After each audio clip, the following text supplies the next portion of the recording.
அமெரிக்க தமிழ் கத்தோலிக்க சங்கம் பெருமையுடன் வழங்கும் திருத்தந்தை பிரான்சிஸ் அவர்களின் மறையுரையின் தமிழ் ஆக்கம். 6வது வெளியீடு. தமிழாக்கம் செய்த ரெவரண்ட் ஃபாதர் பீட்டர் ஜெயகாந்தன் அவர்களுக்கு எங்கள் மனமார்ந்த நன்றி. குரல் கொடுத்த மேரி செல்வராஜ் அவர்களுக்கும் நன்றி. Il dono del timore di Dio di cui parliamo oggi conclude la serie dei 7 doni dello Spirito Santo. நாம் அனாதைகள் அல்ல, திருச்சபையே நமது அன்னை. கடும் சூரிய வெயிலில் கூடியிருந்த பல்லாயிரக்கணக்கான திருப்பயணிகளுக்கு கடந்த வார புதன் செப்டம்பர் 3ஆம் தேதி தனது வாராந்திர பொது சந்திப்பில் திருத்தந்தை பிரான்சிஸ் திருச்சபையின் தாய்மை தன்மையை மையப்படுத்தி போதித்தார். பிரியமுள்ள சகோதர சகோதரியரே, தாமாக ஒருவரும் கிறிஸ்தவராக ஆவதில்லை. மாறாக கடவுளின் மக்கள் மத்தியில் நம் வாழ்வு உதயமாகி இறை மக்களின் விசுவாசத்தில் நாம் பயிற்றுவிக்கப்படுகிறோம். இதுதான் திருச்சபை ஆகும். இத்திருச்சபை நம் அன்னையாவாள். எனவே நாம் தாய் திருச்சபை என அழைக்கின்றோம். இத்தாய் நமக்கு கிறிஸ்துவில் வாழ்வையும் தூய ஆவியின் சமூக ஒன்றிப்பையும் தந்து சகோதர சகோதரிகளின் சமூக வாழ்வோடு நம்மையும் இணைக்கின்றார். திருச்சபைக்குரிய தாய்மை தன்மையின் முன் உதாரணம் நம் அன்னை கன்னி மரியாளே ஆவாள். தூய ஆவியால் கருத்தாங்கி இறை மகனை ஈன்றெடுத்த அவளின் தாய்மை பற்று திருச்சபையில் இன்றும் தொடர்கிறது. காரணம், அவளே இன்றும் புதல்வர் புதல்விகளை திருமுழுக்கு வழியாக திருச்சபை குடும்பத்திற்கு அழைத்து வருகிறாள். இறை வார்த்தைகளால் இவர்களை அவளே ஊட்டி வளர்க்கிறாள்.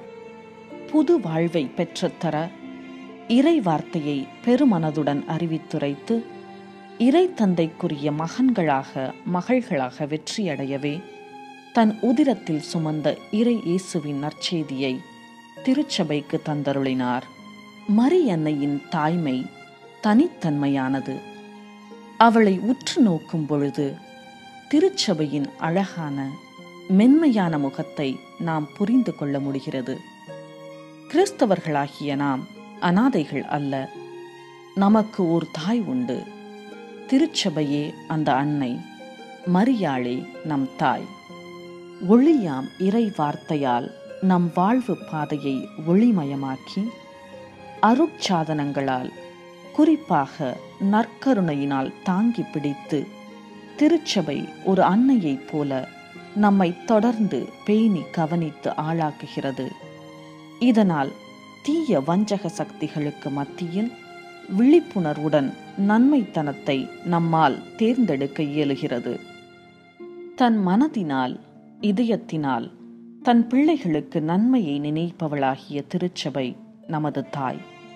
திருச்சபையின் ஒரே குடும்ப பிள்ளைகளாகிய நாம் அதே தாய்க்குரிய ஆன்மீக நல்லெண்ணங்களோடு அனைத்து சகோதர சகோதரிகளை வரவேற்று மன்னித்து ஏற்று பிறரில் உறுதியான நம்பிக்கையான இத்தாக்கத்தை உருவாக்க வேண்டும் என்றார்.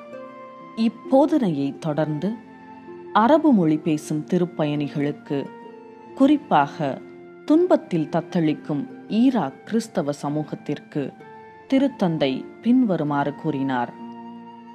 தன் பிள்ளைகளுடைய தேவைகளை அறிந்துணர்ந்து உடனிருக்கும் தாயைப் போல் திருச்சபை எனும் தாயானவள் தன் பிள்ளைகளை முழுமையாக அறிவாள். விழுந்திருக்கும் பிள்ளைகளை கரம் கொடுத்து எழுப்புவாள். நலமின்றிருக்கும் பொழுது கருத்தாய் கவனிப்பாள். காணாமல் போன பிள்ளைகளை அயராது தேடுவாள். ஈராக்கில் துன்புறும் அனைவரும் திருச்சபையின் இதயமாக இருக்கிறீர்கள். உங்களோடு துன்பப்படும் இத்தாய் உங்களில் பெருமிதம் கொள்கிறாள். நீங்களே அவளின் சக்தியாவீர்கள். அவளின் மீட்புச் செய்திக்கு நீங்கள் இன்றைய யதார்த்த சாட்சியங்கள்.